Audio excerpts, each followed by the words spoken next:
From the beginning of his time on Earth, man has always been fascinated by monsters, real or imagined. One enduring modern legend tells of creatures similar to man, walking upright, covered with hair, beast-like in character. Many believe they are real and exist today in the remote corners of the world where they have been driven by encroaching civilization. They were first known as the Abominable Snowmen.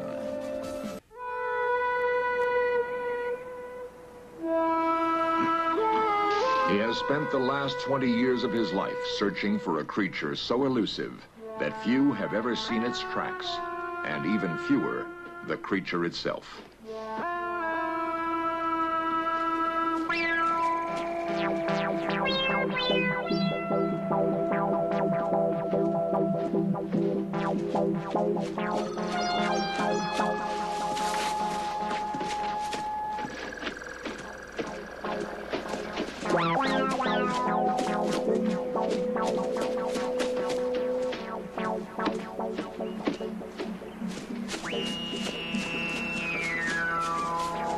Peter Byrne believes he has come close to the creature on more than one occasion.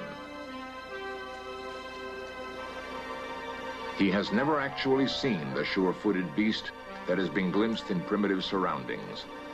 But as civilization pushes deeper into the wilderness, Byrne believes a confrontation with man is inevitable.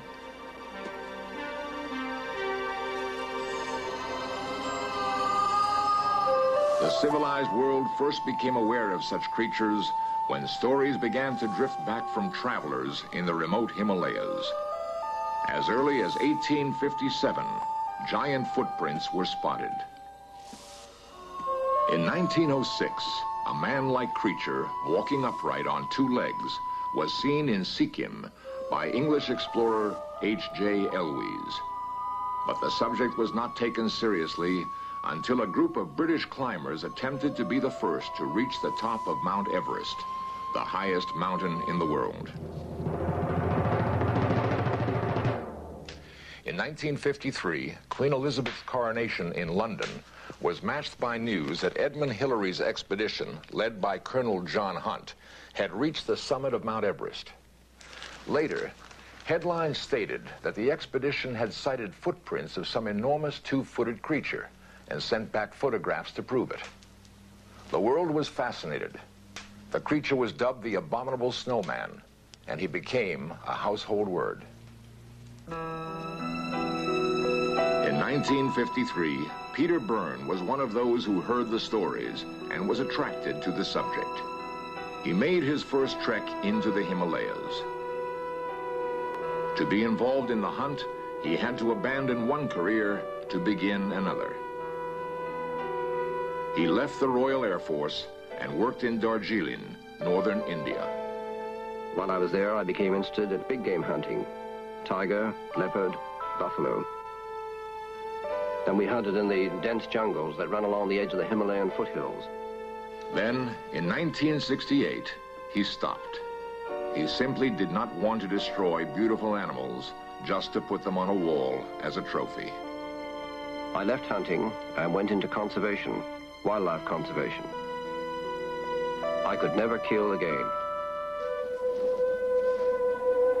Because of his expertise in tracking animals, he was a natural choice to lead the first scientific search for the Abominable Snowman, an expedition financed by Texas oil millionaire Tom Slick.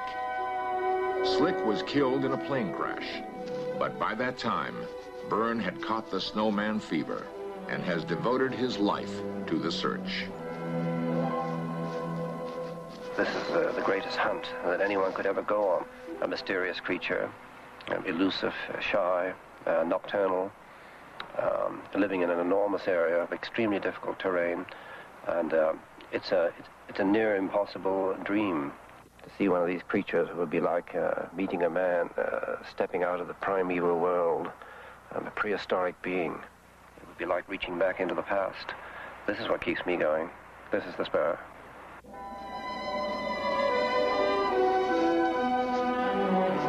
The search has taken him into some of the most spectacular scenic areas of the world. to breathtaking vistas of natural beauty. They alone make the search worthwhile. It is here that Byrne believes the man-beast will be found. Here in the Himalayas, at the very roof of the world, Mount Everest itself.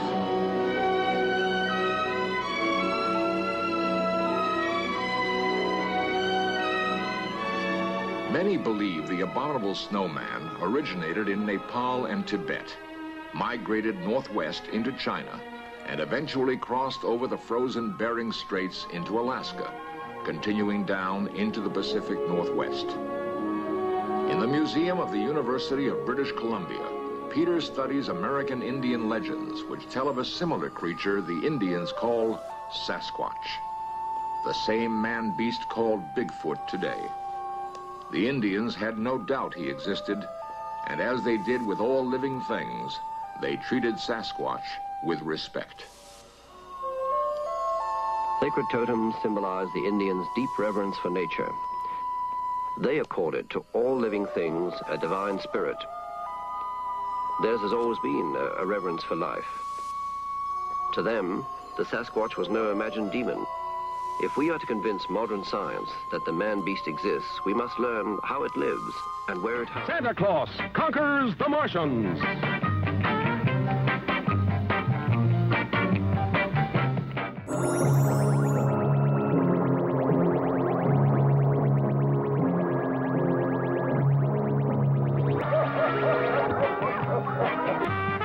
Santa sets up a fantastic automatic toy factory on Mars.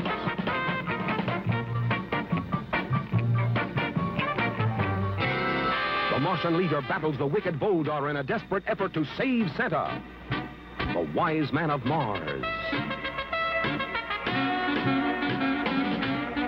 900 years old. The Battle of the Toys, when Martian kids and Earth kids join Santa to battle the bad guys of Mars.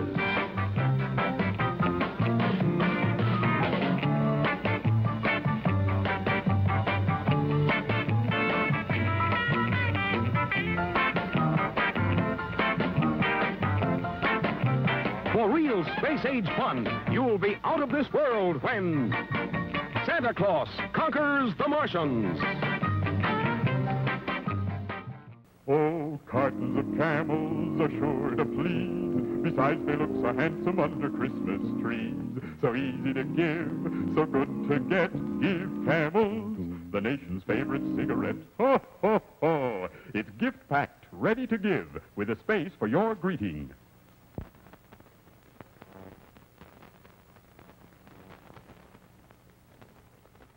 Merry Christmas, Merry, Merry Christmas from your Kmart Christmas store. Save on sweaters and on hats, bowling balls and baseball bats. Cameras, TVs, bikes and plants, goldfish, bath toys, slippers, pants. Mirrors, dresses, perfume, socks, toasters, roasters, robes and clocks.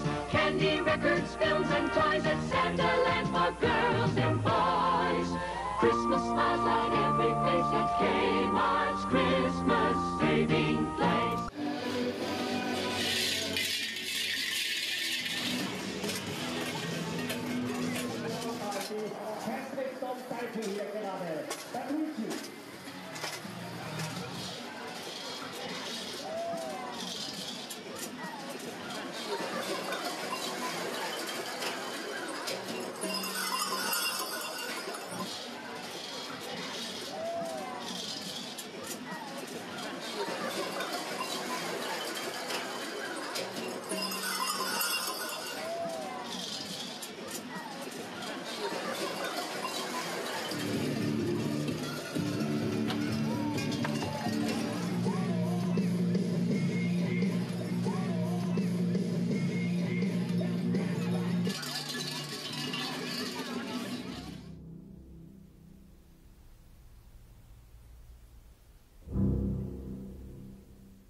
And we have to be really good guests in Helen's house, because you're going to hear some stories tonight about what happens when people are not good guests in Helen's house. Here's a cute one. I had a tour here a couple months back, and there was a couple who wanted to just go back in and take a quick picture in the office. And one of the things I'm going to ask you all to do, this is not a bit, this is not a gas, we all do this, is when we go into the house, we're going to say hello to Helen, okay? When we leave the house, we're going to say goodbye to Helen. So this couple wants to go back and get the photo, they don't say hello, they snap the photo, they don't say goodbye, and they come outside. And they were running a spirit box that was showing the words, right, that were coming up. And the word that came up on their spirit box as they came outside was the word annoying. Again, that's a cute story of Helen and what happens when we are not kind to her in her own house.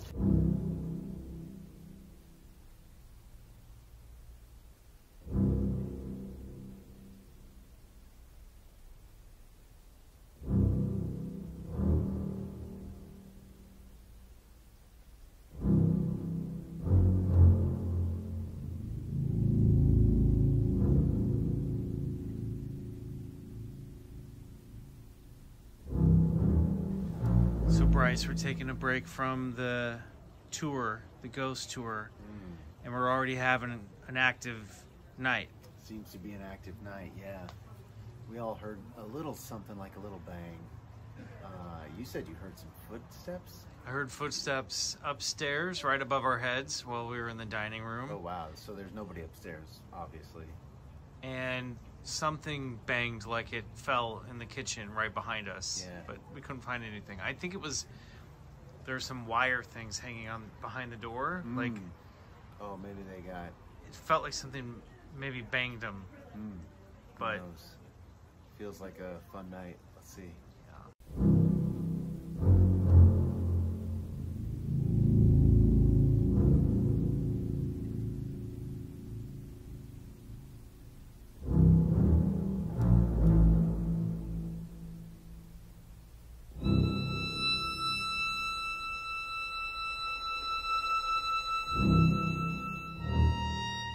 By the way? No, I have not. Okay, all right. So we'll just clear your mind, right? Yeah. As I'm gonna steal this from you, just go neutral. All right. Yeah. I'm gonna be totally, I'm just listening. Yeah, you have no stake in the game. Doing the Estes method. So you doing the can turn Estes that down to method a with real Riley volume. at a haunted house in a Yeah, child's room full of dolls. Okay. All right. No stress on the dolls part. Going in, guys. All right. Okay. All right. So, in case folks, I feel like your listeners know about Estes method, but Riley is in a blindfold. He has a noise-canceling headphones, and my spirit box is feeding right in. Yeah, great. So he can't hear us. That's and great. Bryce had tried to get he had gone in. Bryce tried to get a hold of him, and it didn't happen. So we had to tap him. Yeah, so he can't hear us. We're gonna ask some questions, and we also have some EMF detectors on the floor too. And we've got him sort of sifting through the AM. Oh, you know what? I'm also gonna set. It's a literal radio head. Flight. Flight is our first word. Okay. So it's already starting to come in. I'm gonna set a tape recorder going to. All right. So okay. So should we begin? Yeah. I hear a voice down in the dining room. Is somebody down there?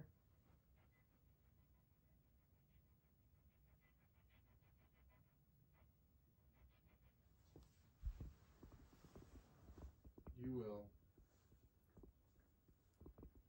I thought I heard someone downstairs. The man. The man's downstairs right now. The man with the hat. File. All right. File. Should I go look downstairs? Yeah, you want to go look? Yeah. Okay. I feel like we should give Riley a little break here. Same. What do you guys think? Okay. Oh, Michael, wait.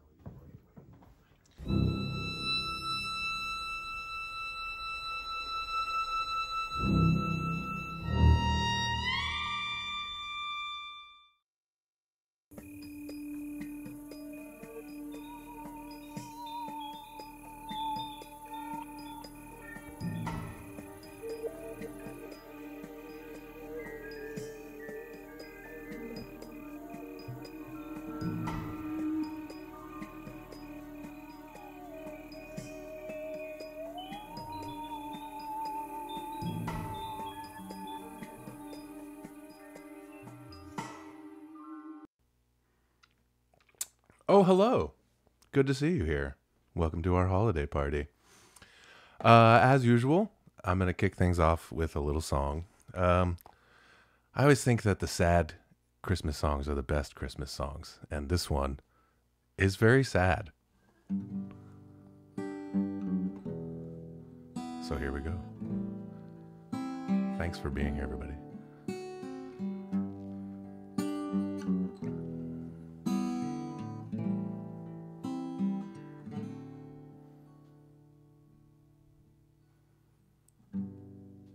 Have yourself a merry little Christmas.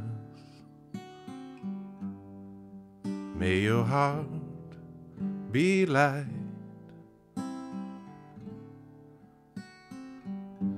From now on, our troubles will be out of sight.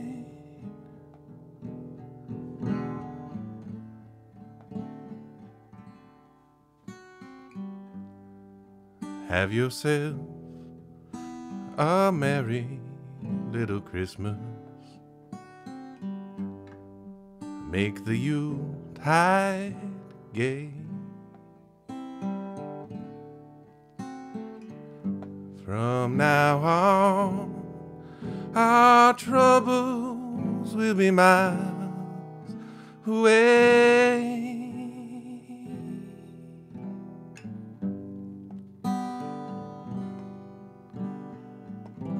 Once again, as in olden days, happy golden days of yore. Faithful friends who are dear to us, gather near to us once more.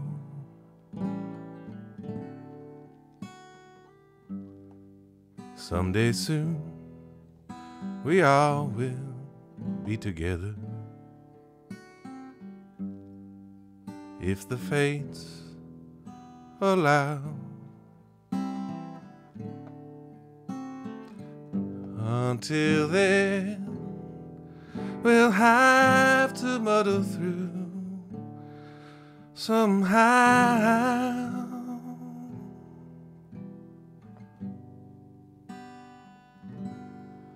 So have yourself a merry little Christmas now.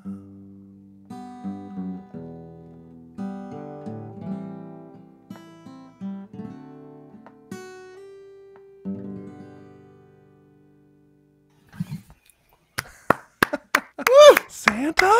Woo! Oh no! Hello, Riley. No. Hello, Bryce.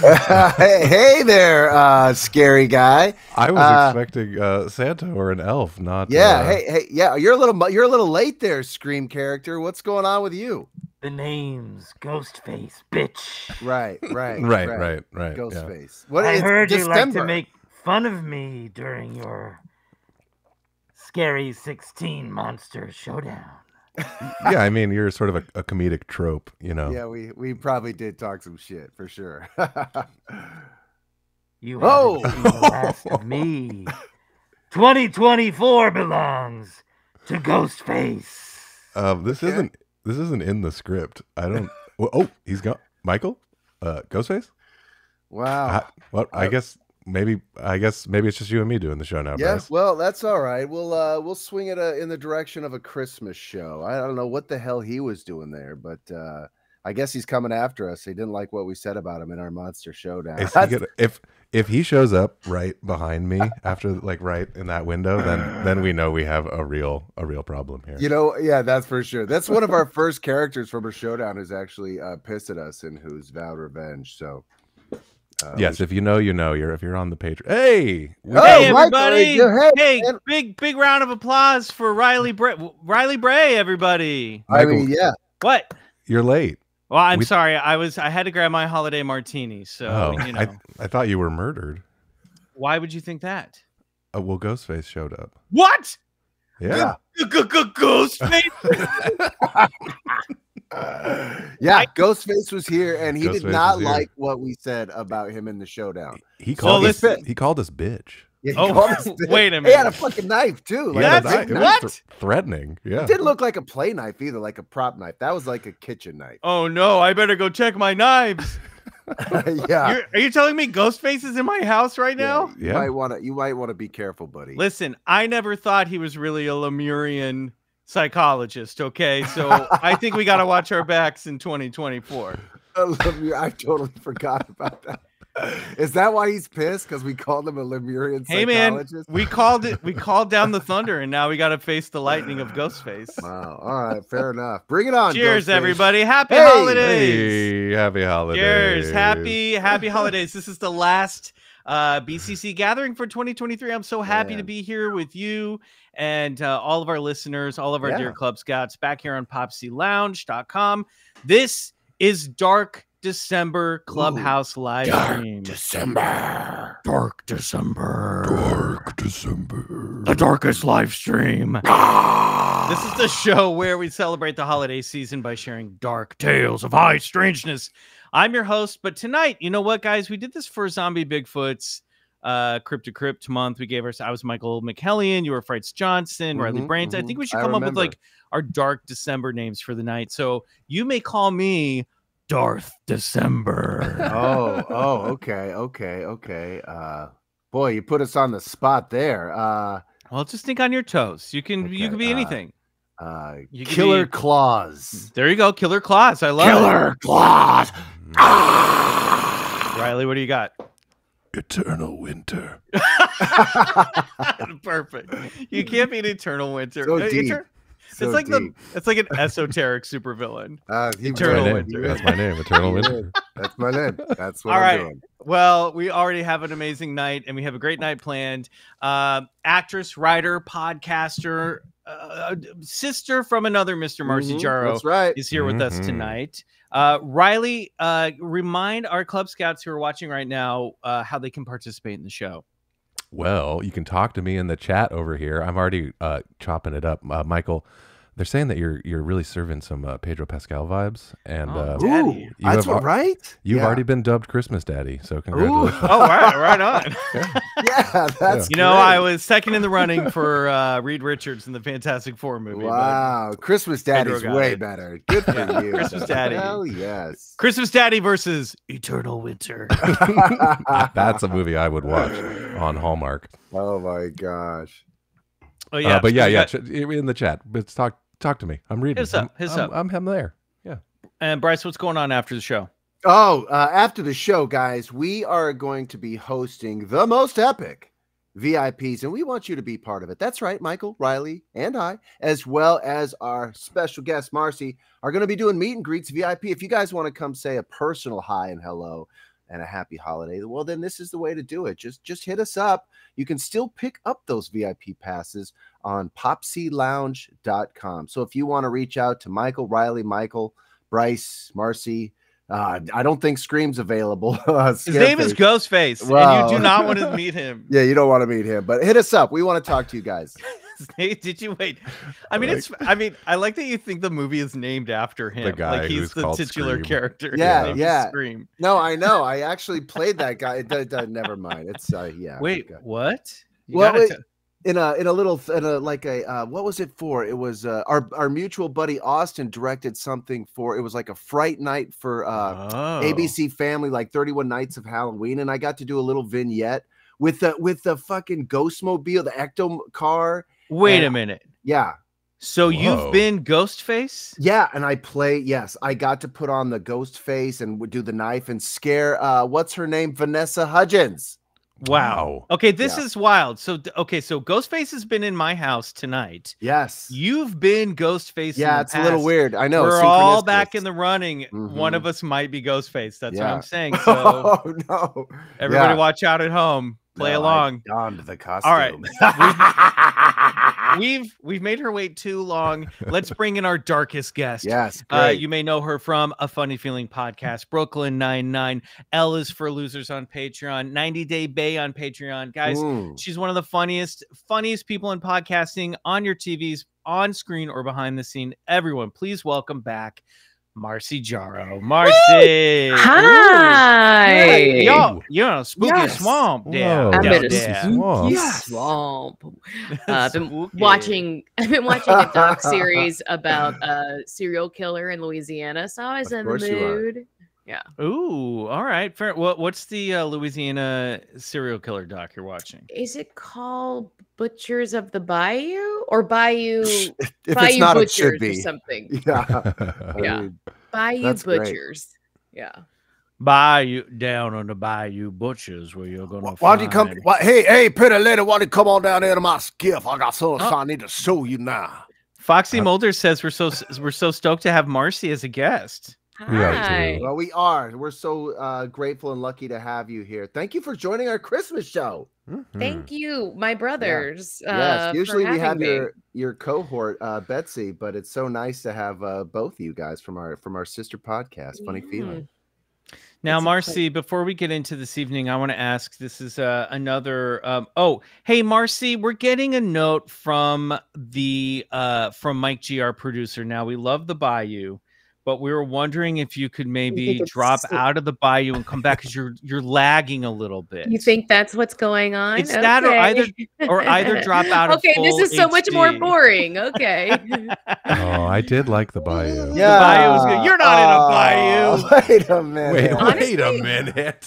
I feel like something's wrong with the internet if you can't put up a little Bayou picture in your I background. know. What's wrong with a little bit of Bayou? Come on. Sorry for the technical speak, everybody. And also, if you're in full HD, Marcy, in the full HD Marcy mode, maybe you just click out of that, and then we'll be good. But that's a lot better. You guys like hearing about this? You guys love watching this part of the show. This is how the show's made. Listen, right. we cut the parts out every week where you hear us try to troubleshoot some tech, but you know what? It's usually a solid 15 minutes or so. Of, Oh yeah. Oh, hey, and whoever gave me Killer Claws, I love it. I was thinking with a K, like Killer. Oh, that's Claws. Mike G. All right, you mean like KLAWS? Yeah, maybe with like a Z, something cool. KLAZ. Oh yeah, everything's cooler with a Z. Okay. Yeah. Well, Claws. Yeah. there you go. All right, Thanks, Mike G, you've been corrected. So please fix Bryce's name. Marcy. There we go. I've been on a reel. I don't know about you guys. I've been on a real holiday candy kick right now. I've got a favorite holiday candy. Okay, Bryce has got some ready there. Marcy, what's your favorite holiday candy? What are you munching on this time of year? Oh, that's such a good question. I literally made shortbread cookies yesterday. Love a shortbread. Yep. I mean, it's just butter. Right. It's butter in the form of a cookie. Yeah. They really figured it out. They're like, throw a little sugar in there, but mostly butter. Yeah. Yeah, I'm a big shortbread guy. What did you just shake in front of the camera, Bryce? Oh, I went to a candy store because I wanted a bag of candy for tonight, but I've got a whole bunch of good stuff. I've got my Rudolph Red-Nosed Reindeer limited edition cereal. This I had a this before. I've got Walker let me borrow his Yeti, so you're not going to eat that, are you? No, I'm not going to eat that. But back to my bag of candy. Do you guys love these things? These little peppermint puffers. Yes, I do. Right? They kind of dissolve in your mouth. Aren't those great? Good stuff. Love them. What about you guys, Riley, Michael? I enjoy the act of decorating cookies. That's a big sort of Christmas time thing. I've already done it. You make your little ginger men and you draw their, or ginger thems or whatever, and you draw their little faces, and it's Eternal Winter's just in his eyes palace. You're not so dark, bro. painting little snowmen, and then cookies. I throw them in the trash. There you go. Speaking of Eternal Winter, the people have spoken, and it is not right that Marcy does not have a Dark December name. Yeah, give her back the Bayou. Thank you, Bayou. everyone. I was distracted name. by the Bayou. So what is? Okay. But I was going to ask, what is your Dark December name, Marcy? Okay, it's going to be Slay Slut.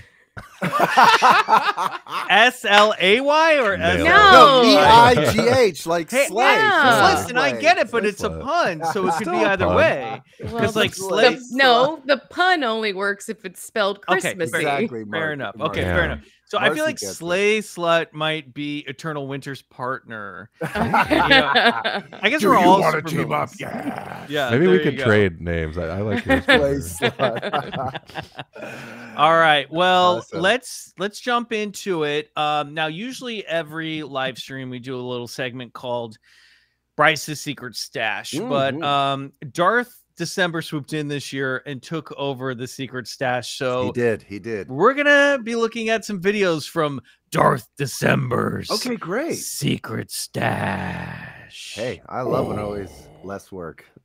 Okay, yeah. Well, I figured you had to write the Sorry, high you're strangeness excited for the about record it. this week, Right, so I right. thought I'd give you a little time off. All right, Marcy, we're gonna take a look at some videos I found Darth December found on the internet, and let's take a look at this first one. And it's a little chaotic, and that's kind of why I wanted to watch it. This is in Cali, Colombia. Okay. This video went viral after a few people said that they saw a bruja or a witch on the roof of a city building. Mike G, do we have that here? Let's take. Okay, here we go. Okay, wait. So are we supposed to be able to see the witch, or is this Not well? It's up on that. It's watch the dismount from that bicycle? Watch these people go nuts because they think they see a witch. Oh my god! This is like Benny Hill or something. Are they all covered in Vaseline as they do this? They are well, obviously, Marcy. This is Vaseline Town. That's what the witch did. She made them all split. Now, apparently, there's a shadowy bruja on this building. You'll see something sort of moving. I kind of saw a little. Yeah, I do see punch a in. dark, I just want big everyone. globular shadow-esque. I mean, it could be a cat, but I just want to watch everyone. Look, a guy's throwing rocks at it. Neighbors are out. And what happens in a moment here is this thing jumps up on the roof of the neighboring building and runs down the row of buildings. No. And this crowd, there you go. So you get a little glimpse of what's going on there. It could just be a person crawling. Yeah, I know. Why Stop. did they have the big assumption that it was a witch? They're saying it's a bruja, okay? Right. They take their brujas very seriously in Colombia. So watch. Now you can hear... You start hearing bangs. And they think it's running across... And they all run down. Oh my god. Are they shooting? What are the... It's the bang. It's jumping from roof to roof. Oh, wow. That's... I mean... Can you imagine? No. Let's punch in. Mike, do you have the punch in of the close-up on the bruja? Just imagine like walking out on your street. So I want this in my neighborhood. I'm so jealous. Can you imagine? It's so fun. All your neighbors going nuts Right. trying to climb on roofs. There you go. So there's something going on over there, but Yeah. I can't You know, make when heads we, or tail. you know of it. when we do those stories of high strangeness and there's always like a posse formulated? This is what that looks like. Oh, 100%. You know, it's really easy to get caught up in the moment too. Like I freaked out a few weeks ago. I thought there was a monkey across the street in my neighbor's street.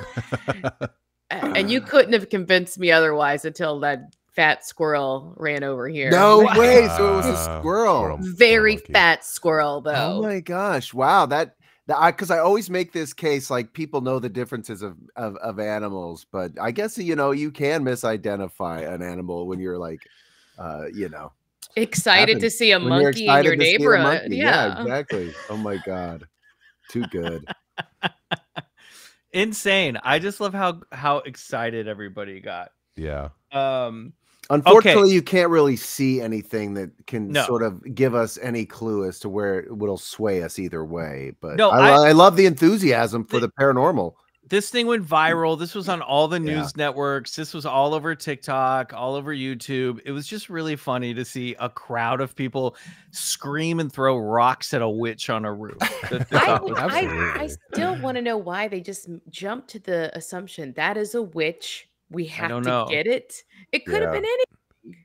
I know it could have been someone like trying to fix their TV antenna, and then no, obviously, you know, somebody got a good look, and you know, it looks creepy. I mean, look right there. That looks weird. That looks out of place. It does just look like a shadow that's not being cast. Yeah, so That looks like a monkey to me. Big cat squirrel. All right, let's move on to the next video. This one is entitled "Face in the Darkness." Now, what it's gonna be? This one, yeah. Anyone wanted to walk us? This was allegedly taken by an anonymous man at 7 o'clock in the morning as he was smoking a cigarette out in his backyard, and he looked over at his garage, his freestanding garage, and he saw what he described as a ghostly face emerge from the darkness. And I do want to play the sound on this one because his reaction is pretty great. So now we're looking at the screen. So there's nothing there, right? But as the camera pans up, doesn't seem to be. You start to see.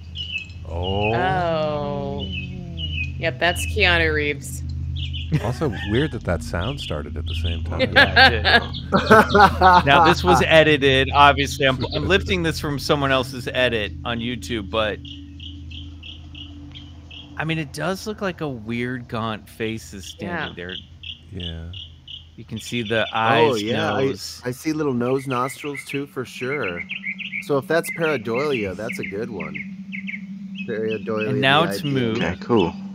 He goes, okay, cool. And then that's it for him. Like, that was it. So I would say he sounds a little miffed by it. Yeah. Yeah, he's like, no, thank you. I will say, as someone who thinks they've seen a ghost at a window, this is sort of similar to what I saw, not as clear. Right. But the way it sort of slowly comes into focus like a Polaroid picture. Now look. Shake it, shake it, shake it. We don't know. We don't know who made this. We don't know if they're trustworthy. This is stuff junk you find online, but it's still fun and spooky. That's creepy like right there. Yeah. The immediate question is, why was he just filming a window? He wasn't. He saw. He said. I think he heard. Like he got a weird sense that something was going on with the house, and he started filming. Okay. I mean, you know, that's what they say. Right. Anonymous, which could mean easier to spread. Also, we know from doing years of high strangeness, people like to remain anonymous so they don't seem crazy. That's true. That's true. I don't know. Let us know what you guys think in the chat. Okay, third and finally, let's check out this Serbian Yeti video.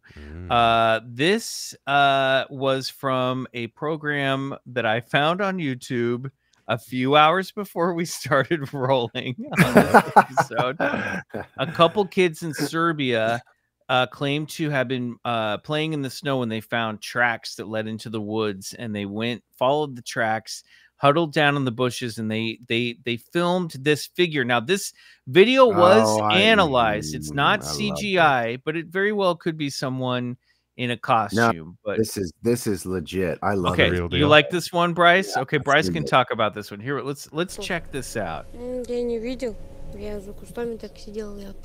he's like, I hid down. 3 boys, no reason to lie. Look at this thing. A strange figure appears in the trees. He says, I thought it was some kind of bear, but when I looked at his face, it was hairless, and he had no paws, more like hands. And then while I was filming, he turned, and I got scared. This is a little boy talking. And I thought he would run after me and tear me apart, but this thing just takes off. And they're saying, let's get out of here. Yeah. Yeah, so I love this video. I really do. You've seen this before then, Bryce. I have, yeah. Yeah, they've investigated this video pretty good. These 3 boys were following this track, these big tracks in the snow, just as crystal clear, and they were like, and the context of it is they're having fun as they're like, oh, look at these tracks, you know, and they're just 3 boys. And if they're actors, then they're great, you know. But as they're following these tracks, then they like get stopped because they see this thing, and it's stopped because it's obviously sees them, and then they just get scared when it moves and run back. So I love the context around the this way video. it jerks back and then turns around. Looks very animalistic, I have to say. So good if it is a person in a costume. That's very good. Listen, so the Pacific Northwest is known to be the home of like Bigfoot, but Siberia and places in Russia, I mean, that is home of the Russian mank or the, I Russian think this is in Serbia, but close. Okay, It's in the neighborhood. I think this was Siberia, isn't it? Now, are you Serbia? I think it's from Serbia, but anyway, yes. So Russian Yeti, very good stuff. What do you guys think in the audience? Let's get some feedback here. Thoughts, opinions. We want. Yeah. Anyone know where Serbia is? Yeah. Where is Serbia? Yeah. I feel like that's I know not... that's Russia. I know that's Russia. But where's Serbia? Wait. Yeah, Serbia is in Russia. I don't think so. No, it's not. It's a different country. Okay, because that's Russian. So I think I didn't think it was that. I didn't think it was that in the icy. Balkans. Oh, okay. Maybe it's that icy in parts then. Yeah. Oh, okay. All right, that checks out then. It borders Hungary. Eastern European. Okay, it can get that icy. Kosovo. Sure. Yeah. Look, in the winter, and you saw the boy in the same spot in the spring, and it was nice and pretty. That was in the winter. Oh yeah, that's how seasons work. You're right. Yeah. And look, we have Bigfoot seasons and maps. We have Bigfoot in Missouri. We get all sorts of seasons there. So I was only talking about the snow. I was just trying to figure out where we were in the world. Yeah, I think I was thinking Russia because that video was explored on like this National Geographic documentary, and they had this Russian personality who was an investigator. And you're probably right. He did go to Serbia, I think, to talk to these kids and interview them about their experience. But I really do love that Bigfoot video. It is really good. It's a fun one. Is disappointed in our basic knowledge of. Oh my God, I know. So sorry. I was the one who kept saying it's Serbia. Okay. Yeah. Okay, Russian Bigfoot. Yeah. I asked the questions. I'm a woman. I'll ask directions. Problem for me. No, totally. Yeah, exactly. All right, everybody. Do we have any more comments or theories about these videos that Darth December put together? Well, someone says that it's further proof that Bigfoot is blurry. So interdimensional, right? Yes. Hey, Michael, has there ever been sort of like a paranormal caught on camera video of like Santa Claus or like an elf or something Christmas motifed? I'm sure there has been. And why didn't you get it ready for this show? Good. Marcy's in my head. Well, listen, as you all know, we traditionally tell Santa stories on the end of this episode. So, maybe if you just sit tight, we might cover some of that stuff. Okay, nice. Okay, if I download my Kindle app from my on my phone. Well, I liked them. I liked your videos. Very good stuff. Yeah, all right, Dank Stash. Thanks, Stash. Thank you. It was a stash worthy of Pedro Pascal. They've moved on. You're just Xmas Daddy now. Okay, all right, fair enough. I think that's fair anyway. The name has stuck, just so you know. Okay, Marcy. There's a game that we like to play with all of our guests. You've played it before. You're gonna play it again. Okay. We're gonna go down a list of phenomena. If you're open to it, you're gonna say, believe it. Okay. If you're not open to it, you're gonna say, bullshit. You have to choose in the moment as fast as you can. Okay.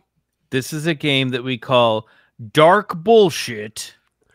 Or believe it. Ah! All right. Marcy Jarreau. And everyone play along at home. If there's ones you want to circle back to, you let us know. On your mark. Get set. Ghosts. Believe. Bigfoot. Believe. UFOs. Believe. Shadow people. Believe. Time slips. Believe. Time loops. Believe. Doppelgangers. Believe. Wendigo. Believe. Slender Man. Bullshit. Doomsday prophecies. I mean, I believe that people believe them. Does last year count? Psychic vampires. Believe. Haunted houses. Believe. Portals to hell. Bullshit. Alien abduction. Believe. Demonic possession. Believe. Robert the Doll. Bullshit. Annabelle the Doll. Bullshit. You, Marcy Jarreau. Marcy's like, she's not watching this, is she? Also, I was like, am I sexist that I believe in Annabelle and not Robert? You, Marcy Jarreau, could outsmart a werewolf. Oh, no, bullshit. The government is allowing aliens to conduct a human-alien hybrid program in exchange for tech. Bullshit. But if it is, it's Elon Musk doing it, not the government. They got him good. He would love that. Fire spirits. I don't know what that is. Bullshit. Like little elementals, fire elementals. Oh, actually, yes. I have a picture of me with them. So, yes, believe it. Oh, that's right. Right. Yeah. Frost giants. Sure. Believe it. Don't know what that is either. Why not? But I was wrong about elementals. You've never seen Thor? No. Frost. Don't ask me that kind of thing. I don't know. At midnight on Christmas Eve, animals can talk. Bullshit. I would know if they could. I'll test that with my dog for sure. And finally, Santa Claus. Believe it. Well done, Marcy. And if everyone else believed in it, then you would have proof. But it's one of those like, you know, like you have to believe for it to work kind of thing. Yeah, like a fairy. He's a fairy. He falls into the fairy category for sure. Yeah. I would say. Jolly old elf. Yes. Jolly old elf. Yeah. Blythe Solace says we need a good Krampus sighting. We do need a good Krampus sighting. That would be awesome. Oh my God. That would be cool. Like, you got my mind thinking. I like that. That's where. Normally, my mind is fully dormant, but now I'm thinking. Okay. I got to get me one of those Krampus videos. Yeah. Nice. What's next, Michael? What do you got for us? This is fun.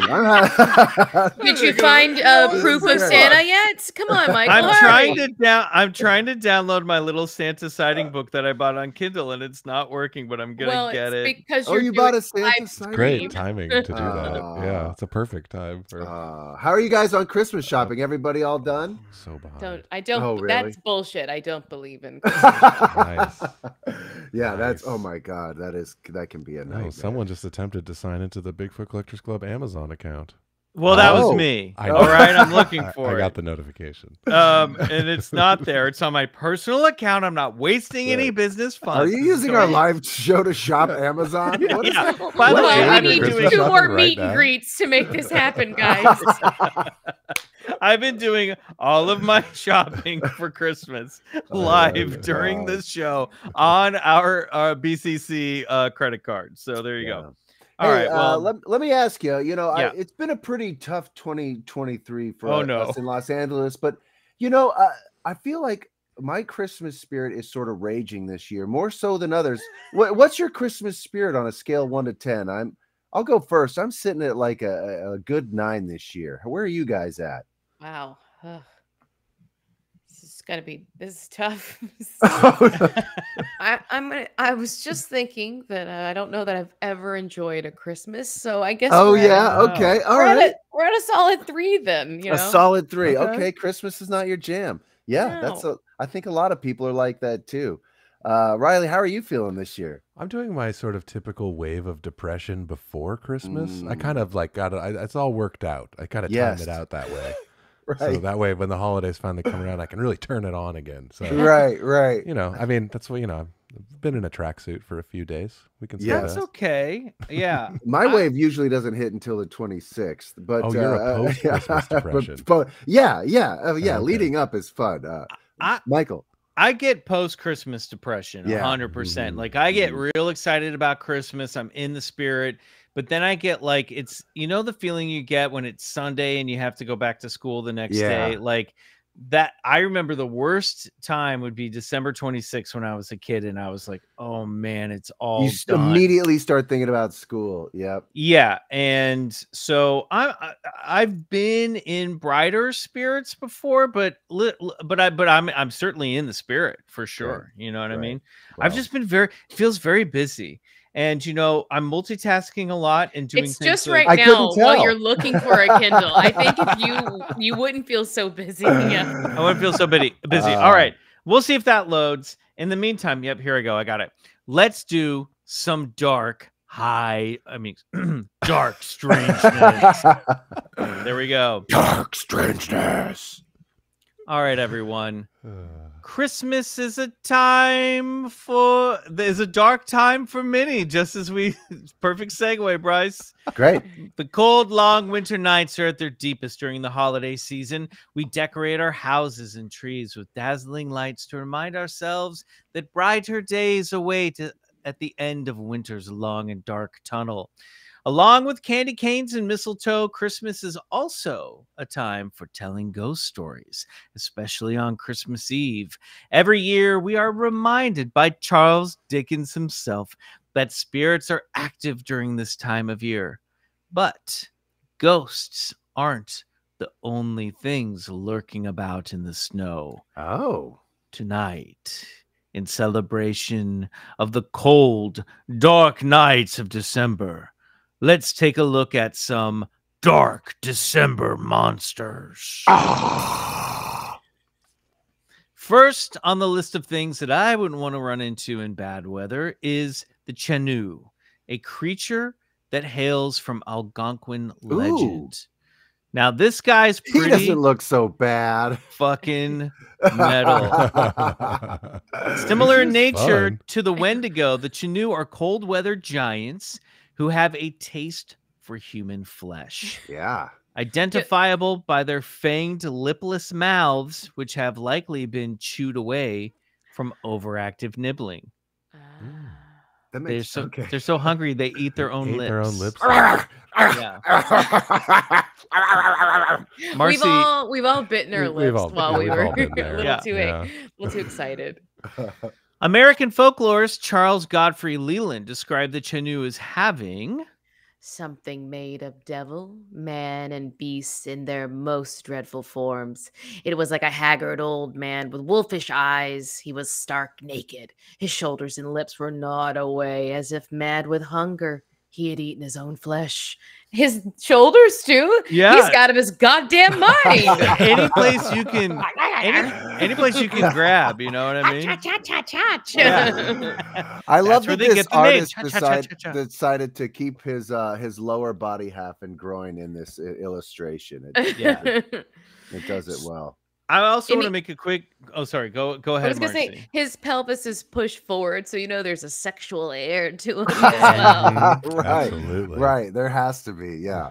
So that quote that Marcy just read from Charles Godfrey Leland, I hadn't been too aware of this guy before, but he sounds pretty cool. I gotta say, he's like a 1850s to early 1900s dude, and I know that those guys are often problematic, but he was super into magic, folklore, and the occult, and he wrote a book called Aradia, or the Gospel of Witches, that apparently had a huge influence on the modern Wiccan movement in the 20th century.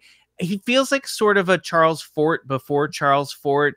There was a story about when he was born, his nanny whisked him away to the attic and performed an occult blessing on him. And basically ever since then he was very intrigued by the otherworldly, but he sounds, I have to say, for he might be kind of cool, so I'm gonna look into him. We might do a biography of high strangeness on this guy. That. Great. Love those bios. Yeah. Anyway, so according to legend, the Chanu were once humans who turned towards cannibalism during harsh winters when food was scarce. The act of eating human flesh turned their hearts into ice, and they were transformed by dark sorcery into that's a Chanu. That's basically the Wendigo. It's the Wendigo allegory. Same thing.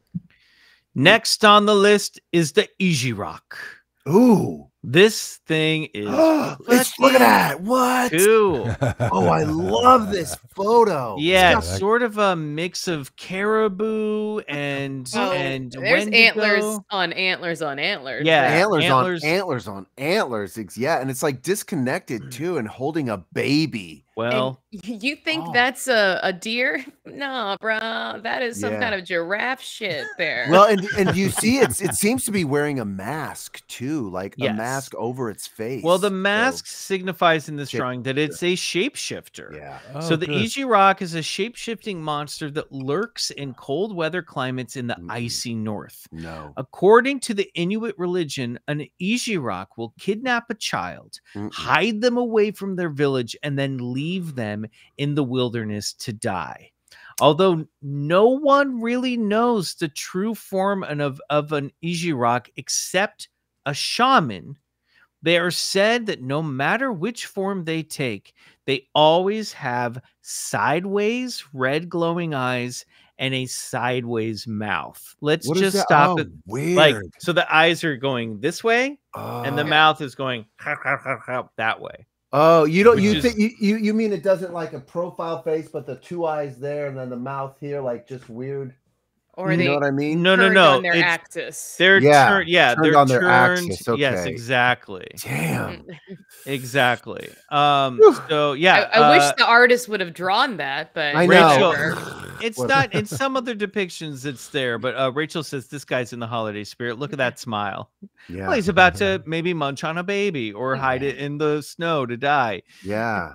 In order to aid children taken by these creatures, stacked stone formations called Inukusagag are constructed as a guidepost system to lead abducted children back to their homes. So they're like almost like little stone pyramids that people or cairns that people build. So they were like guideposts back to the village in case any kid.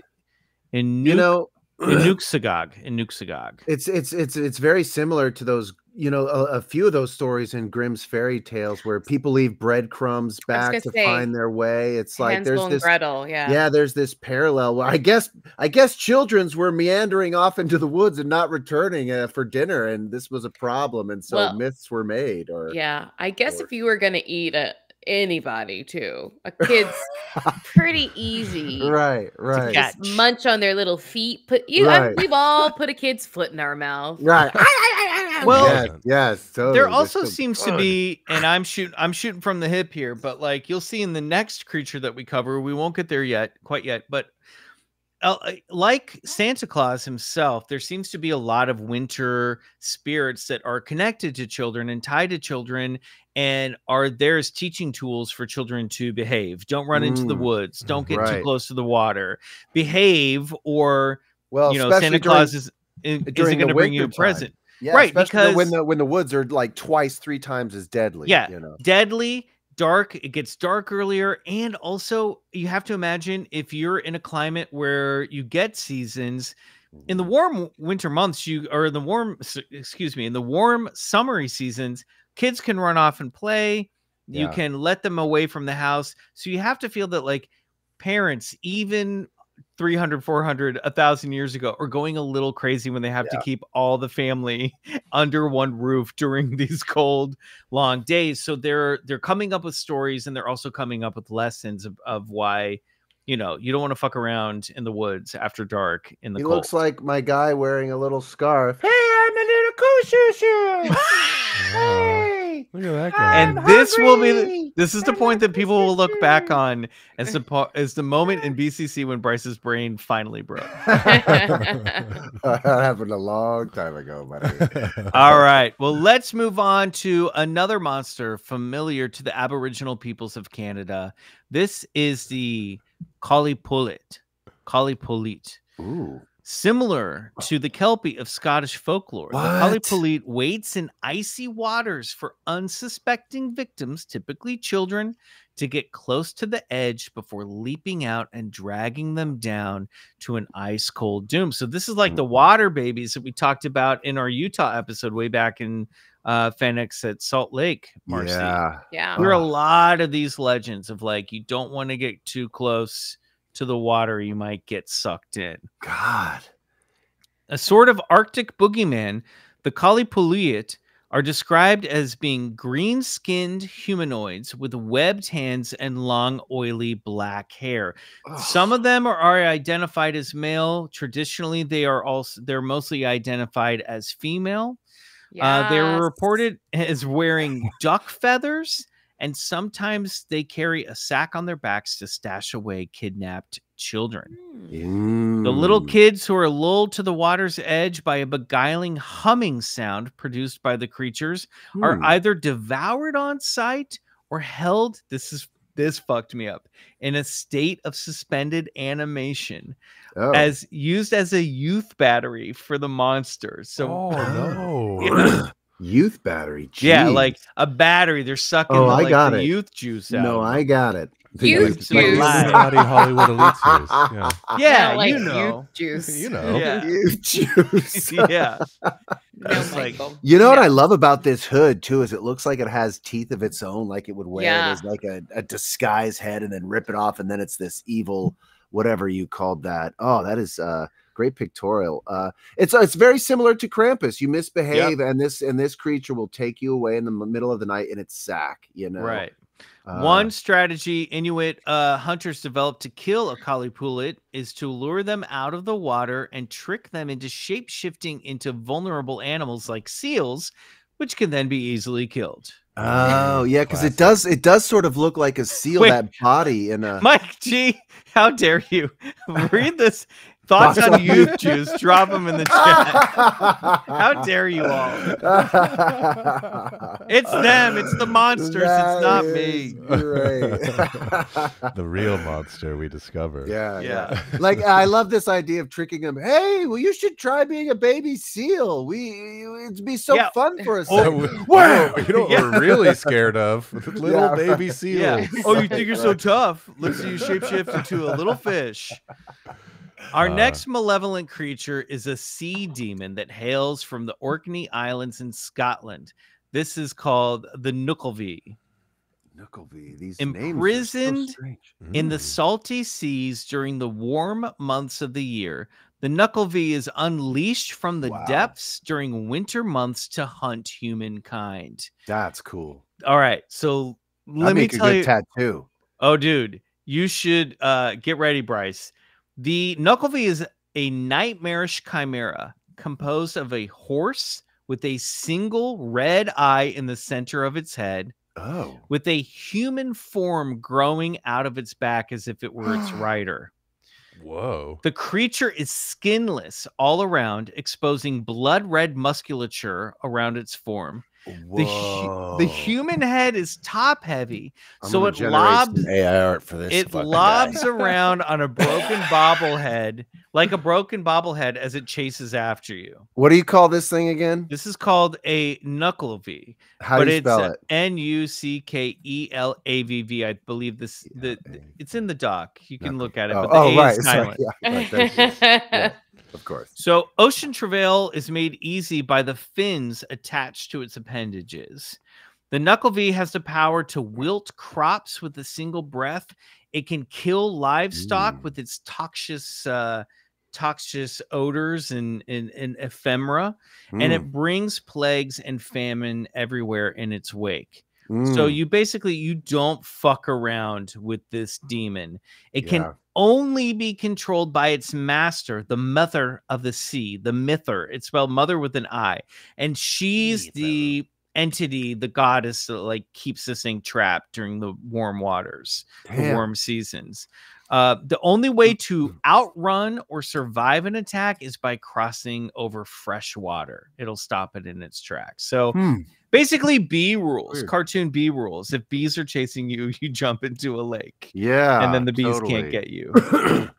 Wild. I think there's an association with the fears that go along with losing your livestock as well as any sort of winter-born crop, and there's not many, but this is the fear of losing everything over an extremely harsh famine, starve. You starve. You're sick. There's the great famine. Blue Freeze. Oh yeah, know? This is this and this. They keep saying that this is it's a straight up demon. This is like bad shit. Yeah.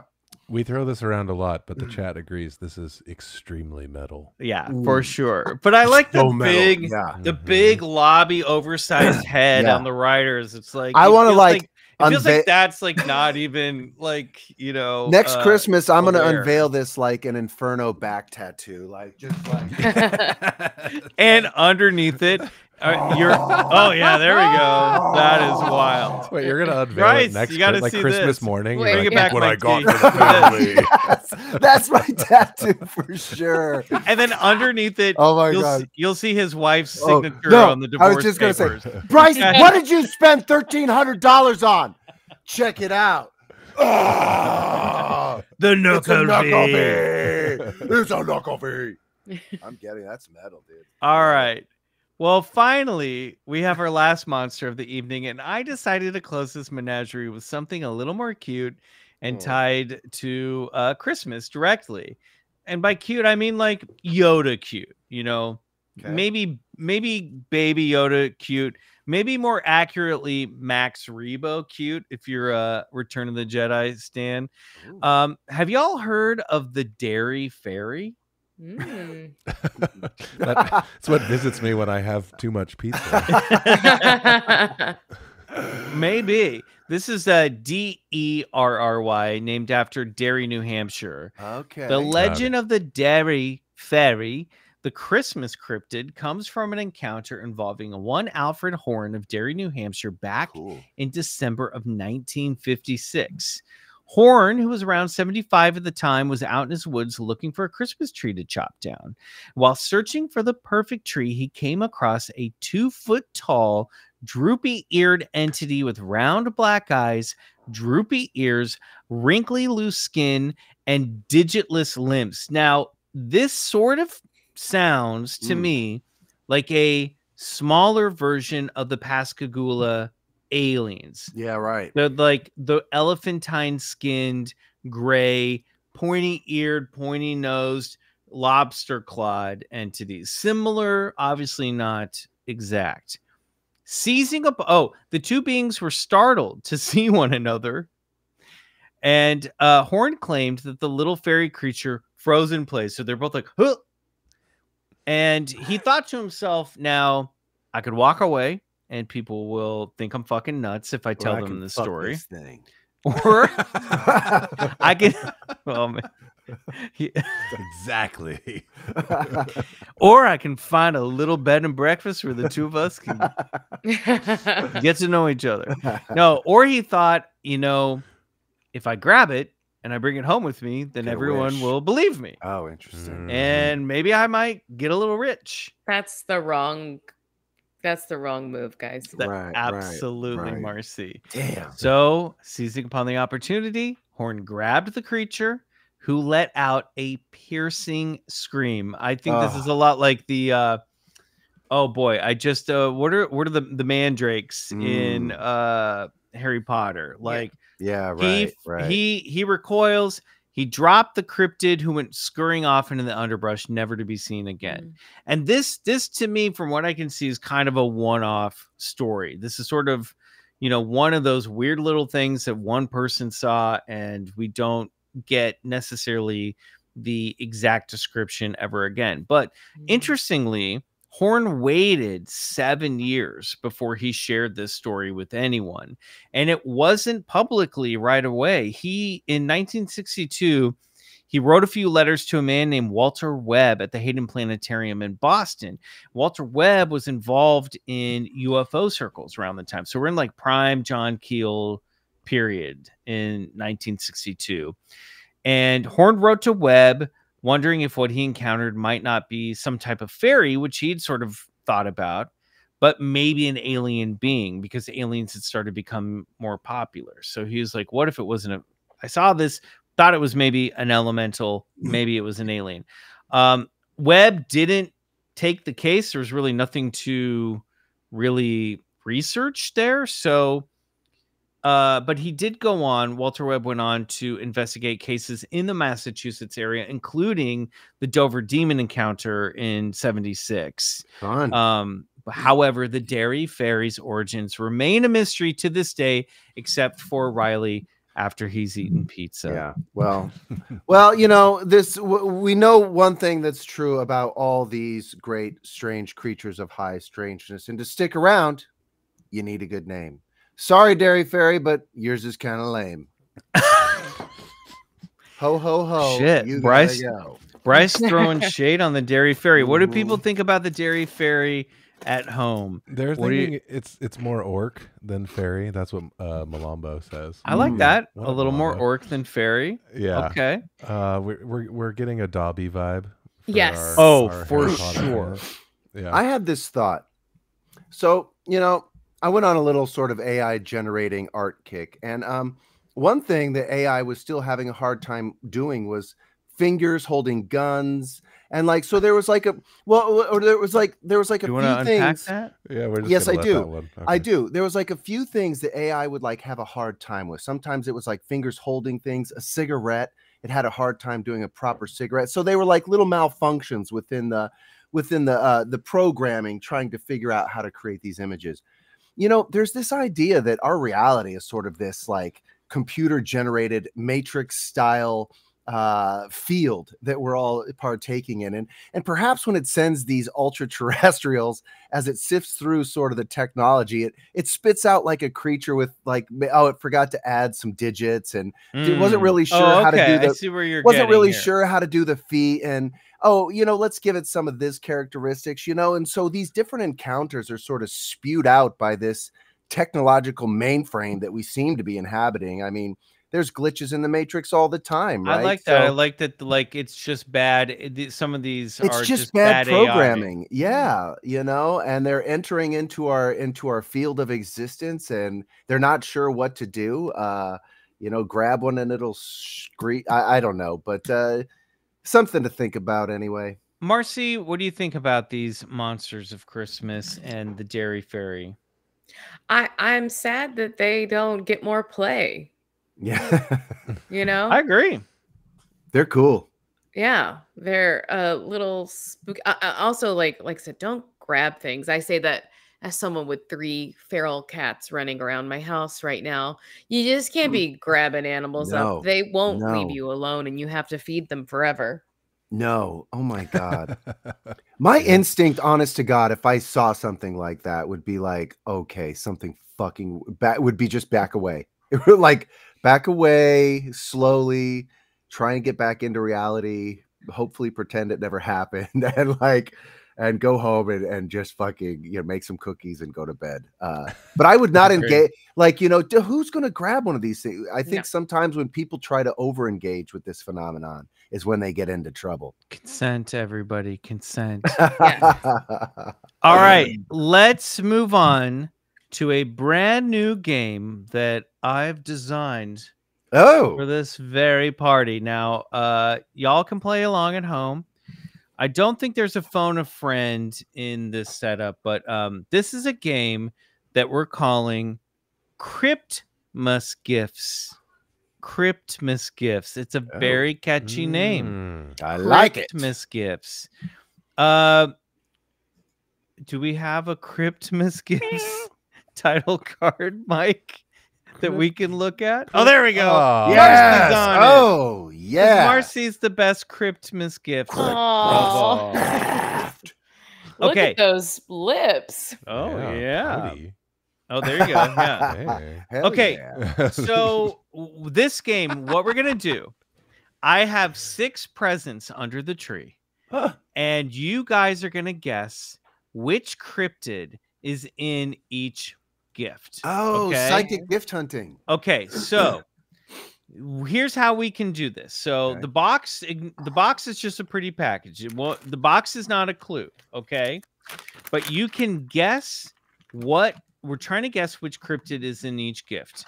We'll start with Marcy, then we'll go to Riley, then we'll go to Bryce. Okay. Now, here are the rules. And I promise this is less than 2 pages long. Michael's favorite part. So you can guess by requesting on your turn sight, which is a little quick peek into the box. Sound, what sound it makes when you rattle it. Smell, what you smell when you hold it up to your nose. Okay. And feel, what does it feel like when you stick your hand in the box and touch it? Okay. So Marcy, for example, you'll go first. You pick which one of those. I want to smell it. I want to hear it. I want to feel it, or I want to peek. I want to peek at it. Oh, okay. And once I pick one of the scents, then the other ones can't get it. The other ones can't get it. Yes. So, and you can get a guess after that, right? Okay. But if you don't get the guess right, you're out. Okay. Okay. Oh, wow. Now, if you get on your first guess, you will get points for however remaining senses are left. And whoever has the most points at the end of this wins. I promise this will make sense. Mike G, help me. Producer Mike G, help me keep track of points here because I'm bad at this. All right. So we have our first gift, a yellow package with a red ribbon. That's kind of like Fortnite. Okay. Now, would you like to hear it? Would you like to feel it? Would you like to smell it? Or would you like to peek in that box? I want to be one of those audience members screaming at her, Nope. hear it! No, Hear no, it! yeah. Hear it! See it! See it, Marcy! Now, remember, each one of these will be a cryptid. Okay. Cryptid. Look inside! Look I want to inside! peek. I want to peek at it. You want to peek inside? All right. You peek inside, and it's pitch black in there, Marcy. Oh, I thought I was gonna get to fucking see it. Like No, for you get a real. little. You peek. Perhaps that's a clue. It's pitch black. This in there. is an audio. This is what you see. Oh, wait. You see I thought you pitch created like you were going to see it in the thing. I was like, no, really? no. This is just to help Made us imagine. animations? Okay, No, so there's it's- no animations. Okay. It's pitch black in there. Is it a shadow man? Now, Marcy, I want to remind everybody the rules are: if you guess and you're wrong, you're out for this round. Great. I'm tired of playing already. Great. Your game is dumb. All right, I already It's don't like not this. Marcy, I'm sad to say Threatening me. it's not a shadow man. You're out Bye. of this round. You can come back the next round. Okay. All right. Now, playing for 3 points. Riley, do you want to touch? Do you want to hear it, or do you want to smell it? Hear it! Hear it! Smell it! Smell it, Riley! Touch it! Riley, smell it! Go for the smell! Smell it! Let's hear it. Okay, here's the sound that it On makes. brand. That's on brand for you. Right? Riley. It seemed like, yeah. Here we go. Here's the sound it makes.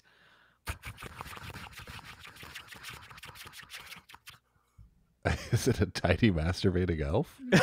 There go our Patreons. It's pitch black, and It's you pitch hear black and it's making that sound. I mean, Oh my God. I think we know what's going on in that box. Just saying. I'm not going to. Now you'll get another. Wait. Is it Mothman? It is. Let's take a look at the box. It's Mothman. There he is, peeking out of the corner. Riley, you get 3 points. 3 points. Good job. The smell, it smells like gunpowder, and the touch is light and feathery, just in case you were to go there. Okay. Now we're gonna move on to Bryce. Yep. Beautiful. Next box, a little golden gift. Again, the gift is the appearance is not a clue. Do you want to hear it, touch it, smell it, or peek inside the lid to see what's in there? Marcy, Riley, can I get some Adwalla in the background? Peas and carrots, peas and carrots, peas and carrots. I'm gonna touch it. I'm gonna touch it. Okay, you touch it. It's very rough. Oh, very rough. Michael, is it a chupacabra? Bryce, it is not a chupacabra. I'm sorry, but that's a good guess. All right, moving on to Marcy. Touch is rough. Now you can hear it, you can smell it, or you can take a peek. Smell it. Take a peek. Okay, let's smell it. Let's smell Yeah, it. woo! Smell. All right, open up that lid. You take a big whiff. Oh, you smell nothing but the swamp in there. That is a musky, swampy smell. Rough? It's rough to the touch, and it smells like the swamp. It's rough to the touch, and it smells like the swamp. Yeah. Rough to the touch, Uh-huh. and it smells. Can I pass? You can. You Okay, can. I'm gonna pass. Yeah. Now, if Riley guesses, he'll get 2 points because there's 2 senses left. Okay. I see. All right. Now, Riley, Uh-huh. it's rough to the touch and it smells very swampy. Rough to the touch. You can listen to it, or you can take a little peek. Oh man, I think. Take a peek. Take a peek at it. Yeah, I think I want to have a little. Take a peek in there. Let me have a little peek. All right, you lift up the lid, and you see dark green in there. Oh. Dark green, rough to the touch, and it smells like the swamp. I know what it is. I know what it is. You have to be quiet. Okay. You're out. Oh, right. God I damn think it. our listeners probably have a good guess here. I mean, here's the thing. I want to go Loveland Frogman, right? But like, is the Frogman rough to the touch? Because I think he'd be a little more slimy. That's a little more like, you know, slick. So, what is that? That is Beastman from Masters of the Universe. Bryce is in great form tonight. I mean, is there an alligator cryptid? Well, think back on the annals of BCC history, my friend. There's been too many episodes. I know I'm at a deficit here. Yeah. No.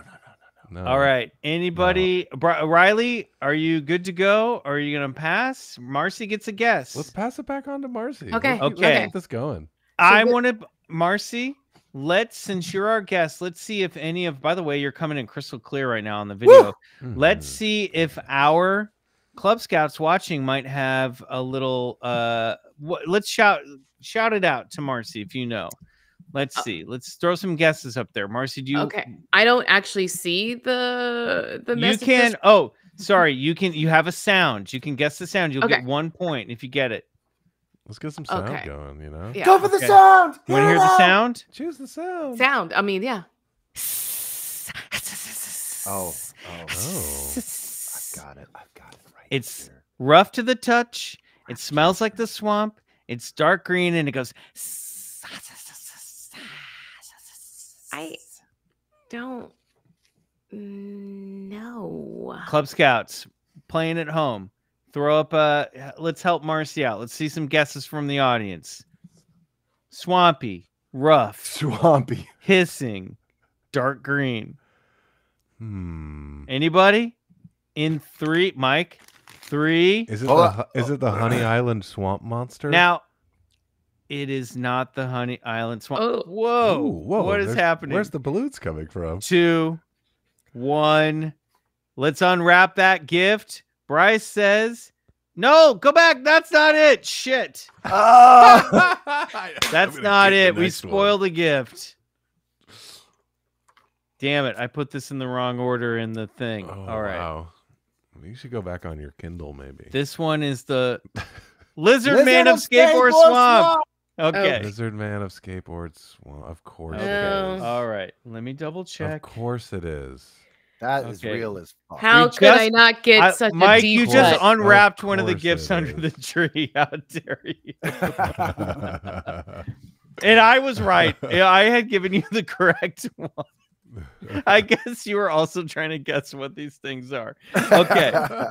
All right. Lizard Man of Skateboard Swamp. Nobody gets points. Riley is in the lead with 3. Damn. Okay, Riley, you get this next one. We've already opened another gift. It's the Sheep Squatch. So you know what? Everyone gets a point for Sheep Squatch. So Riley has 1 point, Bryce has 1 point, and Marcy has 1 point. Okay. All right. Sheep Squatch. I'm really upset. It's been unwrapped, but that's okay. That was gonna be monster.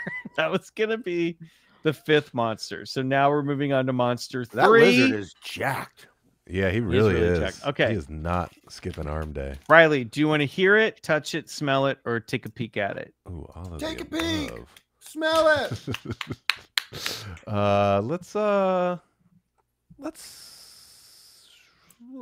Let's hear it again. I like hearing it. Okay, this is the sound of this one. Okay. Oh, skunk ape, baby.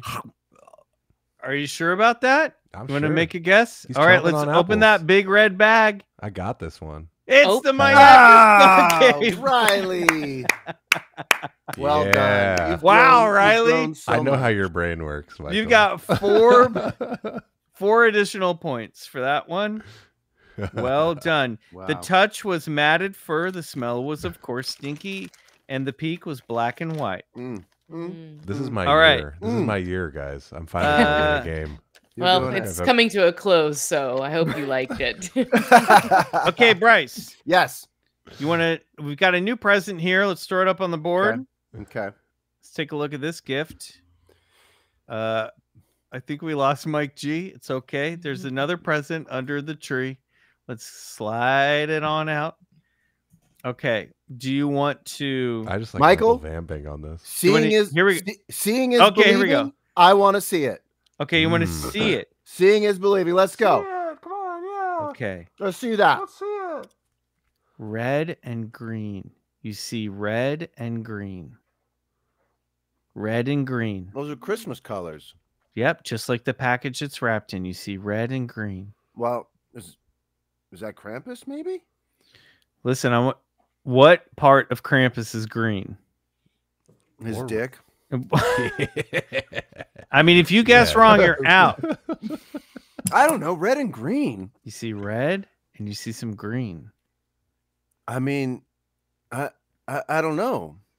I don't okay, know. Well, you can pass Krampus, along. I'm going to go with my gut. Krampus. You're wrong. It is not Krampus. You're out. And he was really telegraphing that it was really not telling you it's not Krampus. The contempt This in is your cryptid. voice telling him he was wrong. A cryptid, not a monster of Christmas. Okay. Is it Krampus? Marcy, when you peek in the box, you see dark.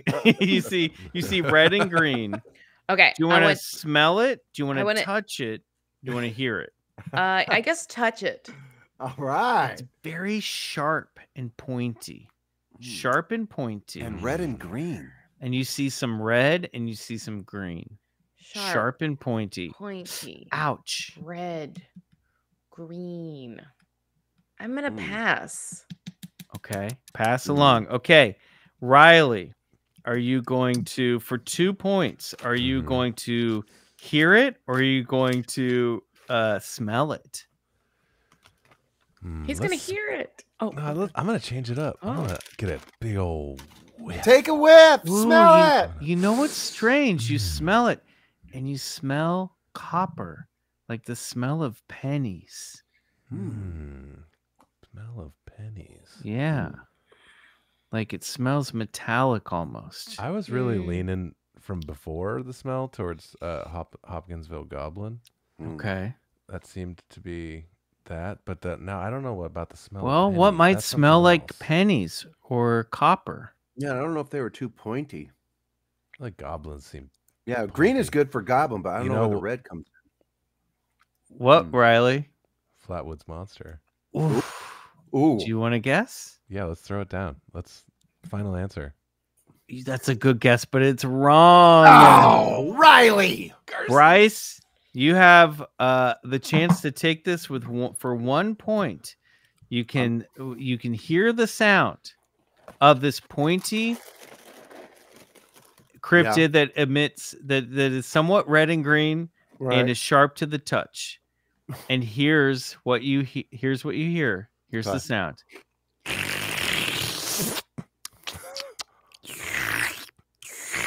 Why are all of these cryptids making gross sex noises?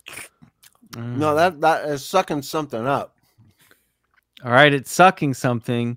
You smell some copperish like smell. It's sharp and pointy, and you see red and green. Sucking something up. Sucking on some pennies. What tastes like pennies? Metal, metallic. I know. Metal copper, tastes copper. Pennies taste like pennies. Blood, right? Blood tastes like pennies. Chupacabra? Yes, Bryce. Chupacabra. Let's take a look at there he is. Oh, look at that little guy. Dark. The red is from his eyes, which are not red here, and the green is from. Just so we're clear, technically, Bryce was out already because he guessed Krampus. So I actually get this. Oh, that's true. So Marcy gets that point. Take that point away. I forgot Bryce was out. Marcy, I was actually gonna say, like, I thought you were playing really well. Like, you were like pass. Like you're very on this game. Like you're in for the win, and I like that. Right. She's right. I'm out. All right. Can we get a Choopy call before we move on? A what? Call. The Choopy call. Your sound. Oh. How did it go, Riley? I love that you just started eating chips in the middle of this. They're not performance. chips. They're Christmas snacks, so it's allowed on radio. Okay. Do you not recall the sound we made over and over again? Riley. Patreon showdown. I'm sure it was something similar. Something like that. Yeah. He doesn't have much of a memory, folks. Okay.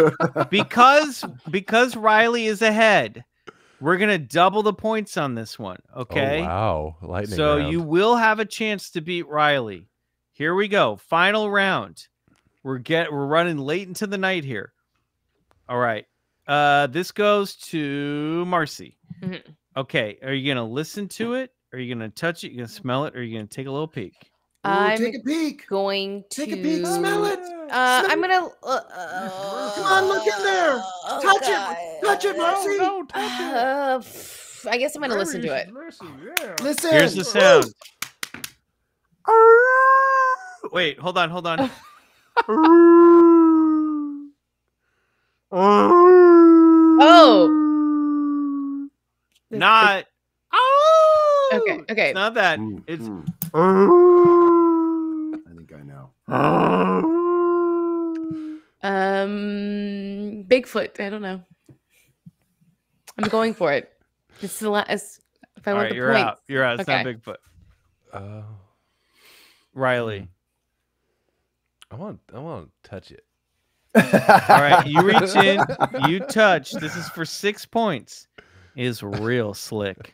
It's real slippery. Oh, it's slippery. Oh, I wasn't expecting that. I was expecting furry. I know. I was thinking It's real. I mean, my Rougarou. My sound might have been real misleading. I'm sorry, everybody. Yeah. Well, I feel like most of your sounds haven't been super helpful. Smells either, Marcy. He's been off on those as well. And honestly, just telling us a couple colors that we might see. Listen, we're breaking in the game here. Riley seems to be doing great. Riley's doing great. Very slippery, and it goes. Wait, now it's doing the It goes.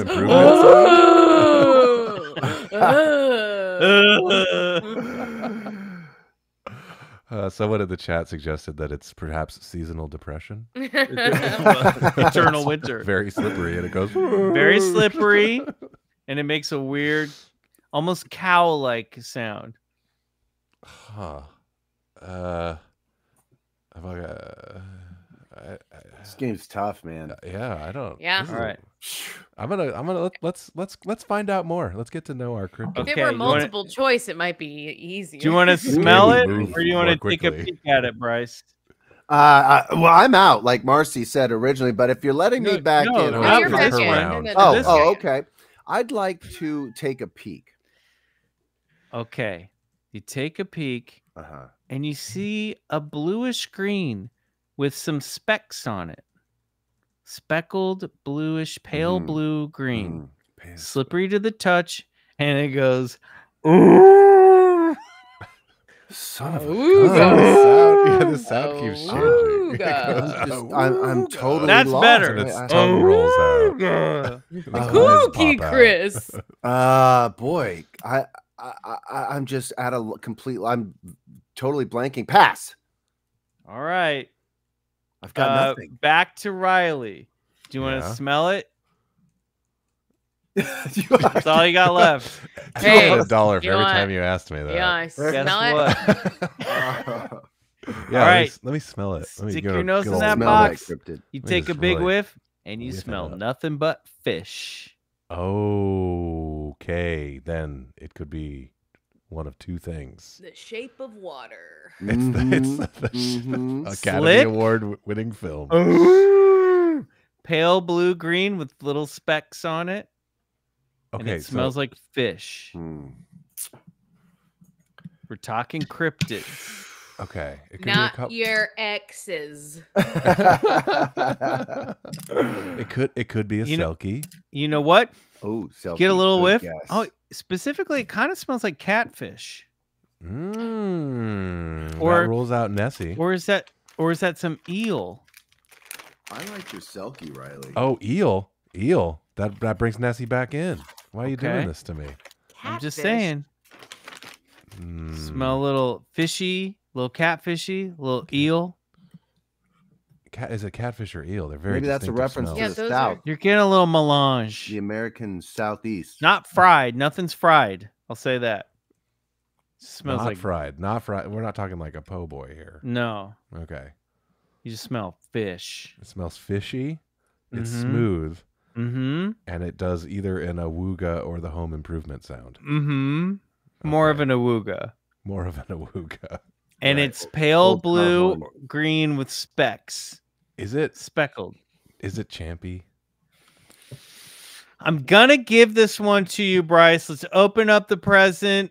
To me? I mean, Riley, sorry. Oh. It's Nessie. Loch Ness! You guessed it already, so we're giving it to you. And it is a lake monster platysaur. Riley, you crushed this.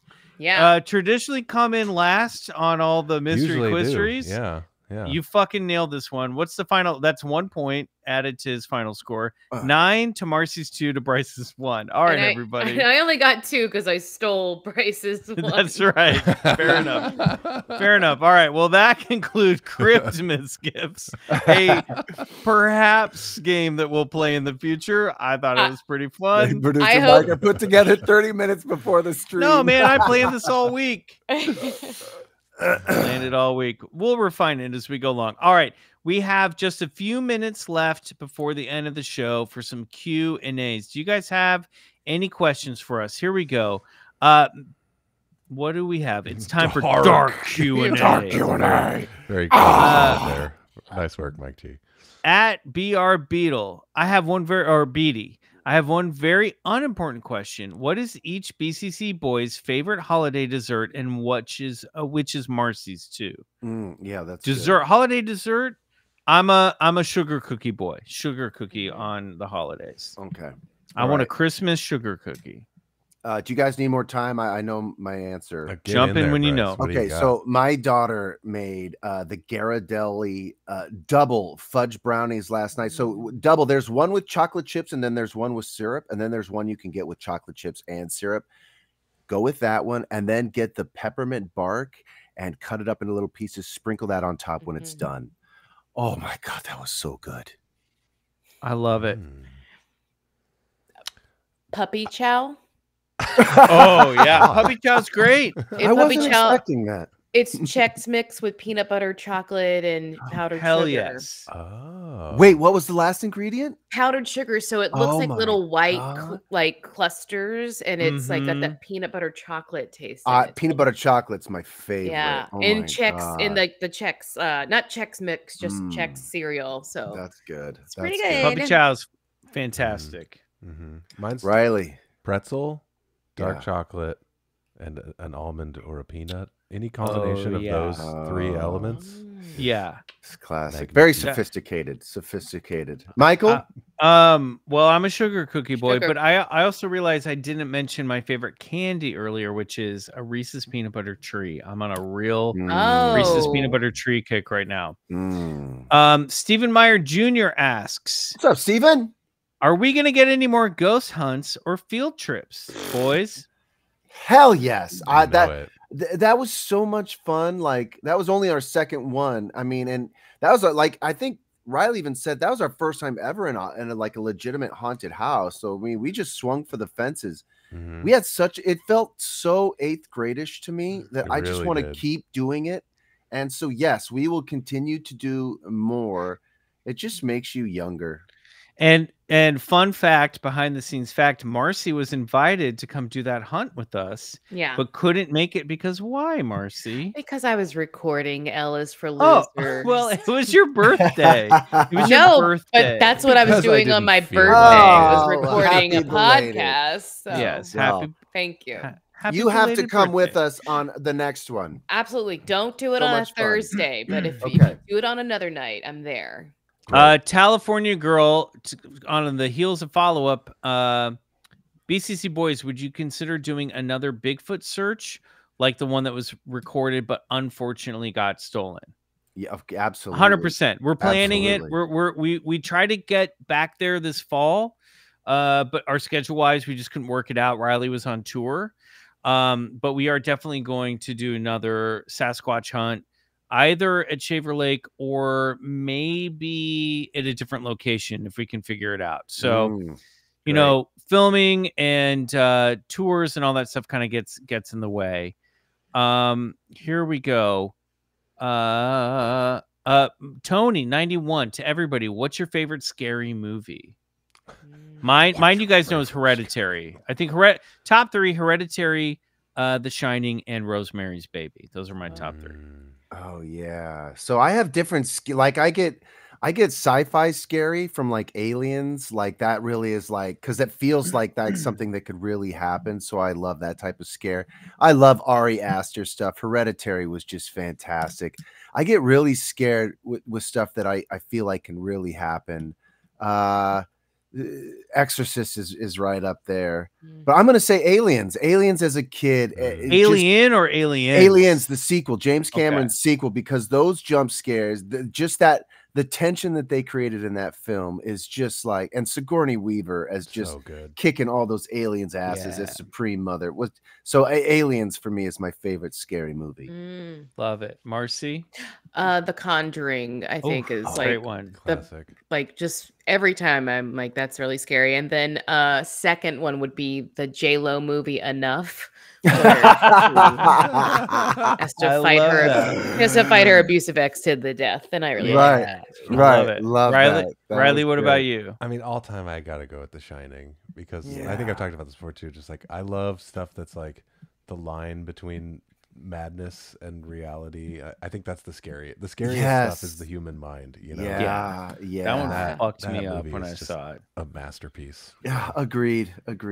All right, we got 2 questions left. What are your thoughts? This is from Big Murph Energy. What are your thoughts on the Bridgewater Triangle and all its locations and creatures?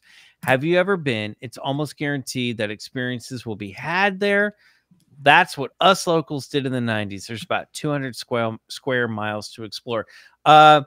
Very interested in the Bridgewater Triangle. Yeah, what are the try points of the Bridgewater Triangle? Off the top of my head, I don't remember, but I know it's in the northeast. Okay, got it. Great. Very interested. We need to do a story of high strangeness. I've never been, so definitely something that we're going to look into, and could very well be a 2024 deep dive or episode on BCC for sure. And if we ever get the chance to go, we'd love to go. Matt Misek says, area of 200 square miles within southeastern Massachusetts. There you go. So northeast, claimed to be the site of alleged. Yeah, I think I mean, there's been a lot of UFO sightings over there, but I can't remember if what was the other big mass sighting that happened in the 80s took place there that they did on Unsolved Mysteries. That might have been in the Bridgewater Triangle. Could be wrong about that. Anyway, okay. M. Messick says, best Christmas gift ever gotten as a kid. Marcy? Well, my parents stopped doing that when I was 11 or 12. So, oh God. I don't, you're really dredging up some stuff, guys. Let's pass. Just hard pass. Hard pass. Fair. This I can reveal some of my redneck roots. When I was 12 years old, I got a shotgun for Christmas. Whoa! Pretty excited about that. That's a killer Christmas present. Yeah, literally. Lit. Do I think we should give guns to 12-year-olds now? Probably not. At the time, very exciting. Yeah, I would probably go along the line. Like I got a BB gun. I remember that I just very much true to Christmas Story. It's like I loved it. Just used it all day. I think mine was Cat Slayer from Thundercats. Like I was the most excited about getting that and the Ghostbusters Firehouse, 2 separate years. So wait, I think Cat Slayer was up there. I got a cricket doll, which was one of those early talking dolls. And then I had a babysitter tell me the story of Chucky before Child's Play the movie, but like a story about a doll that came to life, and I pried its head off with a butter knife. If that's not an anecdote to wind our way down on Dark December, I don't know what is. Now, I promised a Santa story. I found one. This came from Kloss Encounters, Real Stories of Santa, by one. Wow, this Kindle really paid off. Wait, I'm hearing some sound. What is the sound I'm hearing? Ralph? Betters. Ralph Betters wrote this story. Okay. I just lost my place. So here This is a segment called Mike loses his place on his Kindle. You know what? This is kind of an out there edge to this episode. Okay. It's loosey-goosey. It's a holidays. So this book has a lot of like quote unquote Santa eyewitness stories. And this one came from a anonymous person who was on their walk to get their Christmas coffee. Okay, the account goes like their this. Christmas coffee. Gotta get your Christmas coffee. Here you go. Here we go. Here's the eyewitness. It's pretty short. Sounds like somebody sneaking out to smoke a little weed. For on sure. Christmas. Yeah. I gotta go for a walk. Get my. It's my Christmas coffee. Christmas coffee. Each Christmas, the local convenience store, which is about a block from my house, passes out free coffee. It's been kind of a neighborhood tradition for the guys to congregate at the store each Christmas morning to get a shot of holiday caffeination before they must wade into the realms of gifts, packages, and wrapping paper. I left my house at 5 a.m., the same time the store opens, hoping to beat the rush a little. At this time, the sky is still dark, and on that morning, the frosty Christmas sky was lit with a string of starry lights that rivaled anything a person could wrap around their Christmas tree. I walked along the street, marveling at the display. In the west, maybe northwest, there was this particularly intense star.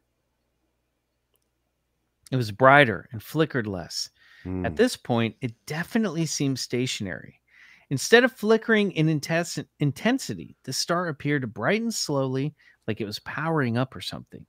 A few seconds later, as I watched in astonishment, it turned super bright and streaked across the sky in front of me and then banked towards the north. I came to a complete stop on my walk as my mind raced with the possibilities. I didn't hear an engine of an aircraft or even the whoosh of a jet's wake, and there's no way a pilot could withstand that type of G-force maneuver. Satellites don't pause and then maneuver either, but they keep a strict trajectory. Meteorites and comets can't hover. Nothing could really explain it. I got to the store and immediately made the mistake of asking the few folks who were already sipping their free coffee if they saw something strange, if they saw strange activity in the sky. "Did you see Santa Claus?" one guy asked. And then, with each new customer that came in, they pointed at me and told him that I had just had a Santa Claus sighting. I laughed along, but I had the unsettling feeling that maybe I just did. Oh, there you go. All right, everyone. Well, thank you for joining us here. A big thanks to popsylounge.com, all of our friends over there. Yep. If you love BCC for just $5 a month, you can unlock 3 bonus exclusive episodes every month over on BCC The Other Side. If you're going to miss us over the holidays while we're on a little hiatus, plenty of content over there. Plus, you get access to the entire catalog of exclusive episodes and gain access to the BCC Discord.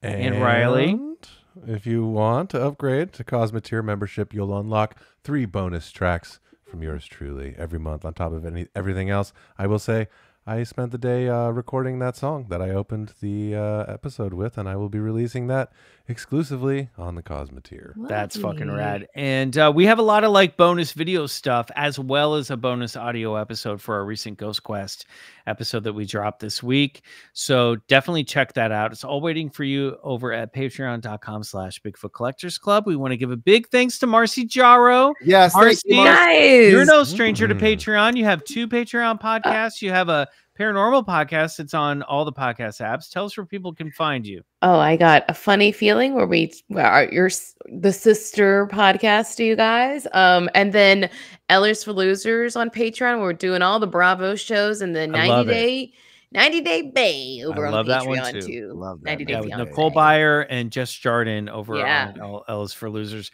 Really funny shows, really great stuff. You guys should definitely follow Marcy wherever you can find her. Huge thanks to Popsy Lounge, Mike G, Peter Reed, the whole Popsy Lounge team for having us. Thank you to Ryan Middledorf and Wood Elf Media and Q Code for hosting BCC on their network. Thank you for another great year over there. We love you guys. And of course, a special shout out to Ryan Munoz if you're listening. And thanks to all of you for showing up tonight. We will see some of you in the VIP sessions in just a few minutes. If you want to hang out, meet Riley, Bryce, Marcy, or me. I think there are a couple slots still open. So head over to popsylounge.com and book one of those. If we don't see you there, we'll see you back on your favorite podcast app with new episodes beginning on January 10th, 2024. So until then, until next year, happy holidays. And go get regress. Merry Christmas.